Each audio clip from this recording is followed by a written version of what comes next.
Hello everyone, I am Suman Kiro और आप मेरे साथ हैं यूट्यूब के एक चैनल पर जिसका नाम है काइनेटिक किरो। रासायनिक अभिक्रियाएं एवं समीकरण पाठ के अभ्यास के कुछ प्रश्न हमने हल किया था पिछले क्लास में, प्रश्न संख्या 1 से लेकर 7 तक का। तो आज हम लोग और कुछ प्रश्नों का जवाब देने की कोशिश करेंगे। ठीक है, हम लोग देखते हैं अब क्वेश्चन नंबर 8। क्वेश्चन नंबर 8 कहता है निम्न अभिक्रियाओं के लिए संतुलित रासायनिक समीकरण लिखिए एवं प्रत्येक के अभिक्रिया का प्रकार बताइए। तो इसमें शब्द समीकरण दिया हुआ है, हमको संतुलित रासायनिक समीकरण लिखना है और साथ में ये भी बताना है कि ये किस प्रकार की अभिक्रिया है। ठीक है, ये संयोजन अभिक्रिया है कि वियोजन अभिक्रिया है, विस्थापन अभिक्रिया है कि द्विविस्थापन अभिक्रिया है, ठीक है, उपचयन है कि अपचयन है, तो ये हमें बताना है। ठीक है, क्वेश्चन नंबर ए है potassium bromide plus barium iodide. Potassium bromide का जलीय विलयन plus barium iodide. Barium iodide होता है BaI2। ओके, जलीय विलयन। ठीक है, तब बनता है potassium iodide plus barium bromide. तो पोटासियम आयोडाइड हो जाएगा KI, ठीक है, A2 plus barium bromide. Barium bromide होता है BaBr2। ओके, अब इसको हमको बैलेंस करना है। ओके, आयोडीन यहाँ पर 2 बार है, यहाँ 1 ही बार है, तो इसको 2 बार बनाने के लिए यहाँ 2 लिख लेंगे। वहाँ 2 लिखे तो पोटासियम भी 2 बार हो गया, इसलिए इसको 2 बार करने के लिए यहाँ 2 लिखिए। ऐसा करने से ब्रोमीन 2 बार हो गया, इधर 2 बार है, बेरियम 1 बार, इधर भी 1 बार। तो इस प्रकार से संतुलित हो गया। Okay, B number zinc carbonate से बनता है। ओके, साथ में हमको यह बताना है कि यह किस प्रकार की अभिक्रिया है। तो यह अभिक्रिया किस प्रकार की अभिक्रिया है ना, अदला बदली हो रहा है, तो यह द्विविस्थापन अभिक्रिया है। द्विविस्थापन अभिक्रिया है, द्विविस्थापन अभिक्रिया है। ओके, ठीक है। बी नंबर है जिंक कार्बोनेट टूट जाता है जिंक ऑक्साइड और कार्बन डाइऑक्साइड में। तो जिंक कार्बोनेट होता है Zn CO3 सॉलिड। तब ये टूटता है जिंक ऑक्साइड और कार्बन डाइऑक्साइड गैस में। अब देखते हैं बैलेंस है कि नहीं। अगर है तो नहीं करेंगे।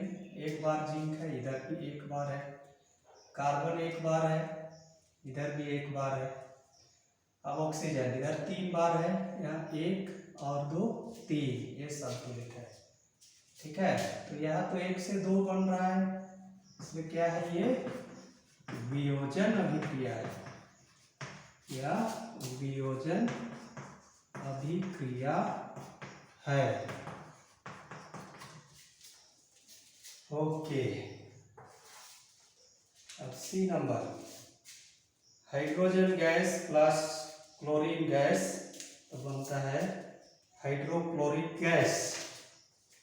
यहाँ hydrogen gas plus chlorine gas तो बनता है hydrogen chloride gas, hydrogen chloride HCl।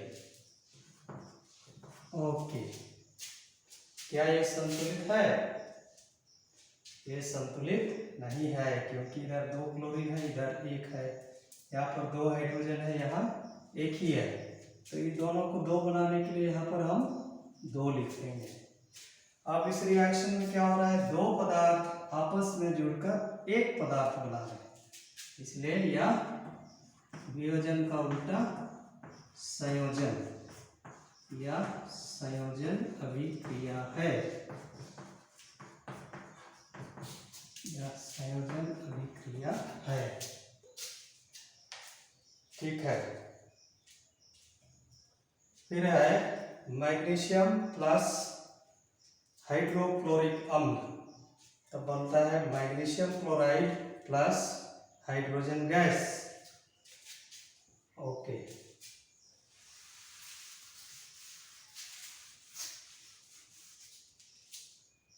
ठीक है।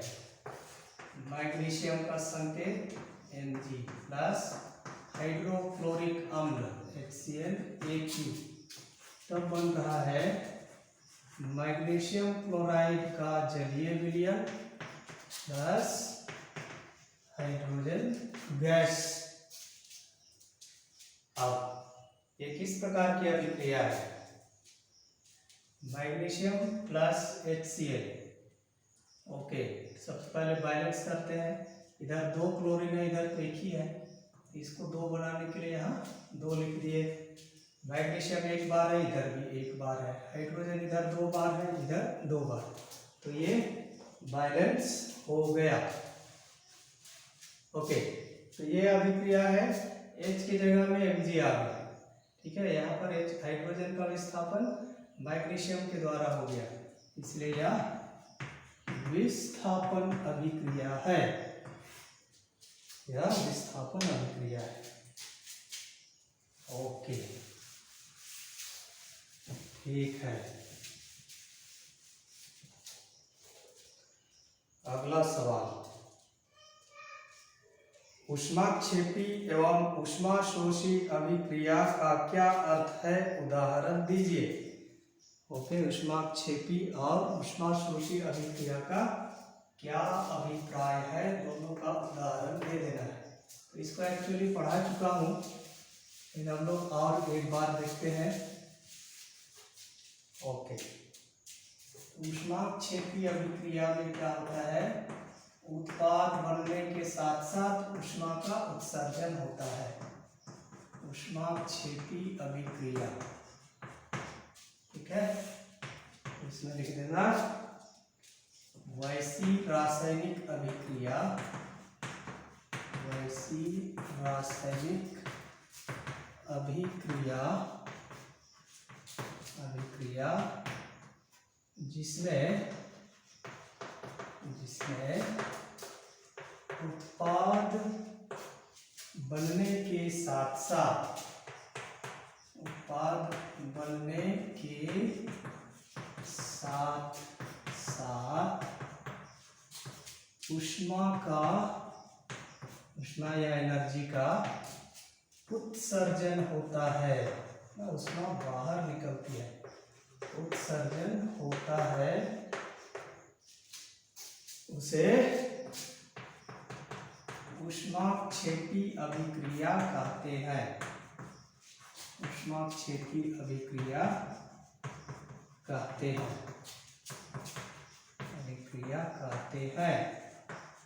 फिर 1-2 एग्जाम्पल दे देना ना, जैसे कार्बन को हम जलाते हैं वायु में तो CO2 बनता है, साथ में ऊष्मा निकलती है। ठीक ऐसा ही बिना बुझा हुआ चूल्हा में हम पानी डाल देते हैं तो कैल्शियम हाइड्रोक्साइड बनता है, साथ में ऊष्मा निकलती है। ठीक वैसा ही है ना, ग्लूकोज का पाचन C6H12O6, ये है ग्लूकोज। तो जब हम सांस लेते हैं, ऑक्सीजन गैस हमारे शरीर के अंदर जाता है, जिसके द्वारा है ना ग्लूकोज का पाचन होता है। CO2 प्लस H2O प्लस ऊर्जा, और ये ऊर्जा हमारे शरीर में ATP के रूप में जमा होती है, संचित होती है। ओके, इसको बैलेंस करने के लिए यहाँ पर 6 लिख देंगे। यहाँ 12 हाइड्रोजन है, 6 गुना 12, 6 गुना 12 ऑक्सीजन प्लस 6 18, यहाँ पर 6 ऑलरेडी है तो यहाँ पर 6 लगा देना। ओके, तो इस प्रकार की अभिक्रियाएं जिनमें उत्पाद बनने के साथ साथ ऊष्मा का उत्सर्जन होता है उसे ऊष्माक्षेपी अभिक्रिया कहते हैं। ओके, अब अगला है इसमें ऊष्माशोषी। ऊष्मा का अवशोषण होता है, ऊष्मा खर्च होती है। ओके, तो ऊष्माशोषी में लिख देंगे वैसी रासायनिक अभिक्रिया जिसमें उत्पाद बनने के साथ साथ ऊष्मा का अवशोषण, ठीक है, ये शब्द आप सीख लेना, अवशोषण होता है उसे ऊष्माक्षेपी अभिक्रिया कहते हैं। ओके, अब कुछ उदाहरण, जितने भी ताप बाहर से ताप दिया जाता है इस रिएक्शन को करने के लिए तो वो होते हैं ऊष्माशोषी अभिक्रिया। इसको हम लोग गर्म करते हैं, कैल्शियम कार्बोनेट को गर्म करते हैं तो कैल्शियम ऑक्साइड और CO2 में टूट जाता है। या ताप का या हीट का या एनर्जी का अवशोषण हो रहा है। ठीक ऐसा ही, ठीक है, सिल्वर क्लोराइड जब सूर्य का प्रकाश पड़ता है इस पर, सूर्य प्रकाश, तो यह सिल्वर और क्लोरीन गैस में टूट जाता है। ओके, AgCl2 नहीं AgCl, तो इधर Cl2 है, इसको 2 करने के लिए यहाँ 2 लिख दिए तो सिल्वर भी 2 बार हो गया। ओके, तो बाहर से ऊष्मा दिया जाता है तो इस प्रकार की अभिक्रियाओं को बोलते हैं ऊष्माशोषी अभिक्रियाएं। ओके, ठीक है। अब अगला सवाल है श्वसन को ऊष्माक्षेपी अभिक्रिया क्यों कहते हैं? ठीक है, श्वसन को ऊष्माक्षेपी अभिक्रिया क्यों कहते हैं? ओके, श्वसन को ऊष्माक्षेपी अभिक्रिया क्यों कहते हैं? तो इसका समीकरण तो अभी हमने लिखा। ओके, ऊष्माक्षेपी अभिक्रिया में। ओके, तो यहाँ पर लिख देना श्वसन को ऊष्माक्षेपी अभिक्रिया कहा जाता है क्योंकि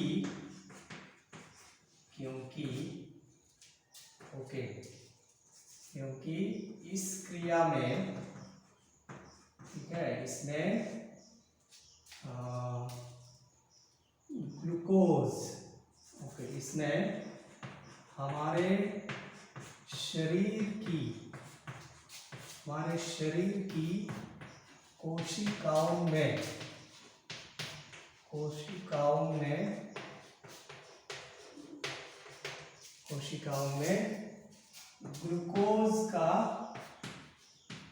ग्लूकोज का दहन होता है ना।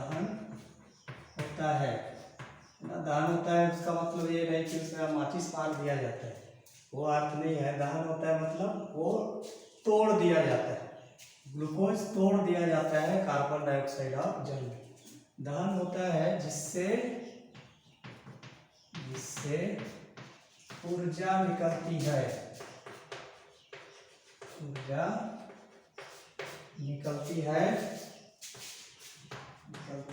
जो हमारे शरीर में ATP, एडिनोसिन ट्राइफॉस्फेट, बायोलॉजी में आप डिटेल से आप पढ़िएगा श्वसन से संबंधित। ओके, ATP के रूप में संचित होती है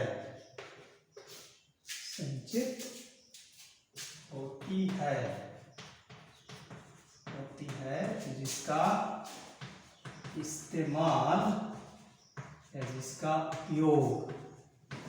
जिसका इस्तेमाल हम अपनी आवश्यकता अनुसार करते हैं, अपनी आवश्यकता अनुसार, आवश्यकता के अनुसार, आवश्यकता अनुसार, आवश्यकता अनुसार करते हैं, करते हैं। ठीक है, काम करने में, दौड़ने में, खेलने में, तैरने में। ठीक है, आवश्यकता के अनुसार हम इस एनर्जी का इस्तेमाल करते हैं। ठीक है, इतना लिखना। उसके बाद इसका इक्वेशन लिख देना, C6H12O6। ठीक है, ये है ग्लूकोज का सूत्र, ग्लूकोज प्लस O2। ठीक है, O2, क्योंकि जब हम सांस लेते हैं तो ऑक्सीजन गैस अंदर जाती है, कार्बन डाइऑक्साइड गैस हम बाहर निकाल देते हैं। तो यह बनता है CO2 प्लस H2O प्लस ऊर्जा। अब चूंकि इस प्रक्रिया में, श्वसन की प्रक्रिया में ऊर्जा निकलती है, ऊर्जा का उत्सर्जन होता है, और इसीलिए इसको कहते हैं ऊष्माक्षेपी अभिक्रिया। ओके, ठीक है। अगला सवाल है, वियोजन अभिक्रिया को संयोजन के विपरीत क्यों कहा जाता है? इन अभिक्रियाओं के लिए समीकरण लिखिए। तो वियोजन अभिक्रिया को संयोजन अभिक्रिया के विपरीत क्यों कहा जाता है? दोनों का एक एक उदाहरण, एक एक समीकरण लिख देना है। बहुत सारा उदाहरण हमने देखा है। ठीक है, बहुत सारा उदाहरण हमने देखा है। ओके, तो इसका लिख देना, वियोजन अभिक्रिया को, वियोजन अभिक्रिया को संयोजन अभिक्रिया के विपरीत कहा जाता है। संयोजन अभिक्रिया के विपरीत कहा जाता है, कहा जाता है क्योंकि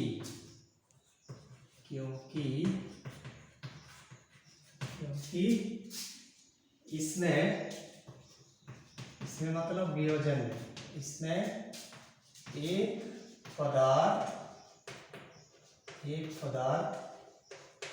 दो या दो से अधिक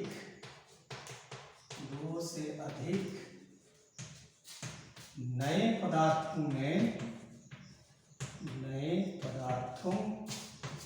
में टूट जाता है, जबकि संयोजन में क्या होता है? दो या अधिक पदार्थ आपस में जुड़कर एक नया पदार्थ बनाते हैं। जबकि संयोजन अभिक्रिया में, ठीक है, संयोजन अभिक्रिया में दो या दो से अधिक पदार्थ आपस में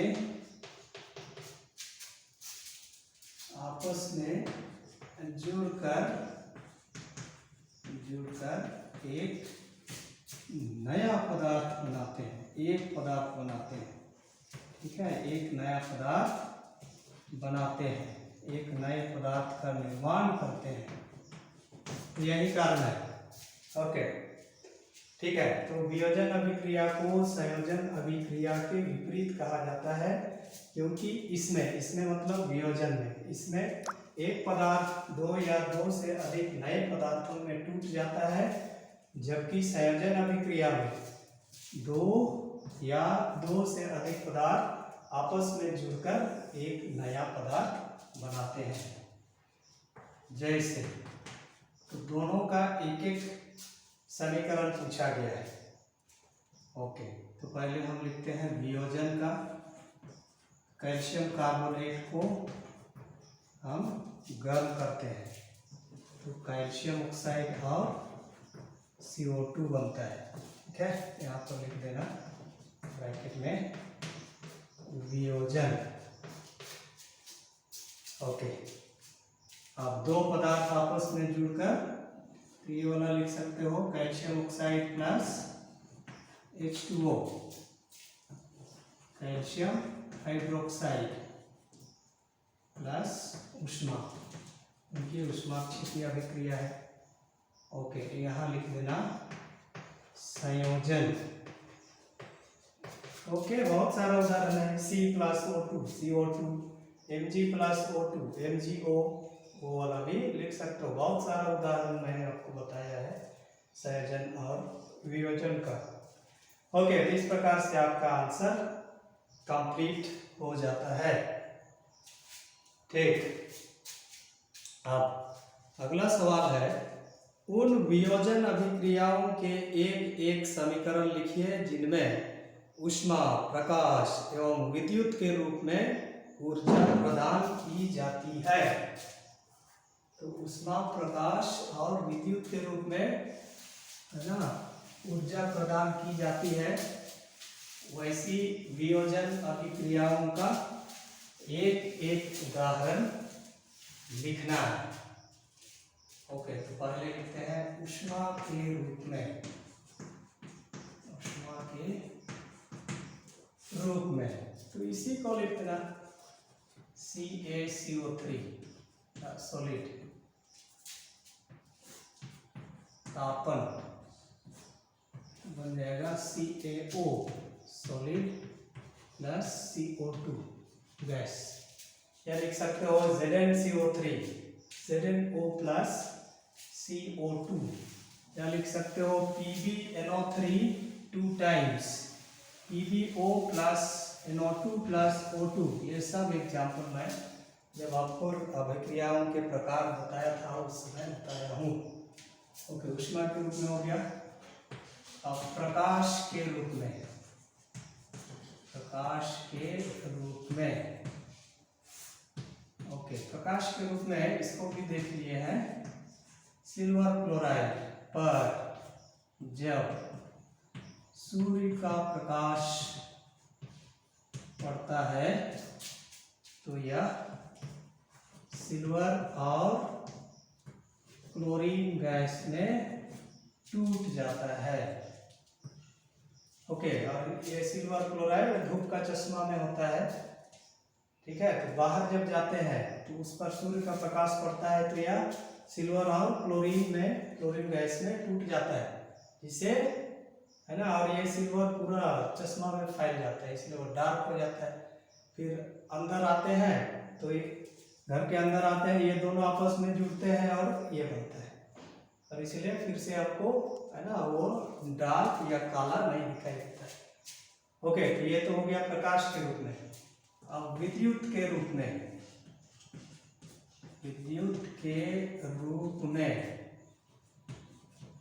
ठीक है, जल से होकर,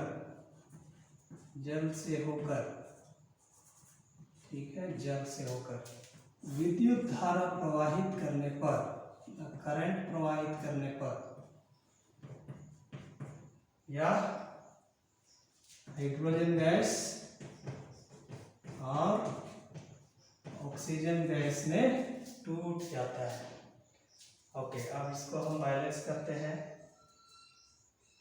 ओके, इधर एक ऑक्सीजन है, इधर 2 बार, तो इसको 2 करने के लिए यहाँ पर 2 लिख देंगे। यहाँ 2 लिखे तो हाइड्रोजन 2 दूना 4 हो गया, तो यहाँ पर 2 लिख देंगे। ओके, तो ये सवाल कई बार आया है बोर्ड एग्जाम में। ठीक है, तो इसको आप याद कर लेंगे। ठीक है, ऊष्मा के रूप में, प्रकाश के रूप में, विद्युत के रूप में। ओके, ठीक है, आज के लिए इतना ही, बाकी अगले क्लास में। बाय।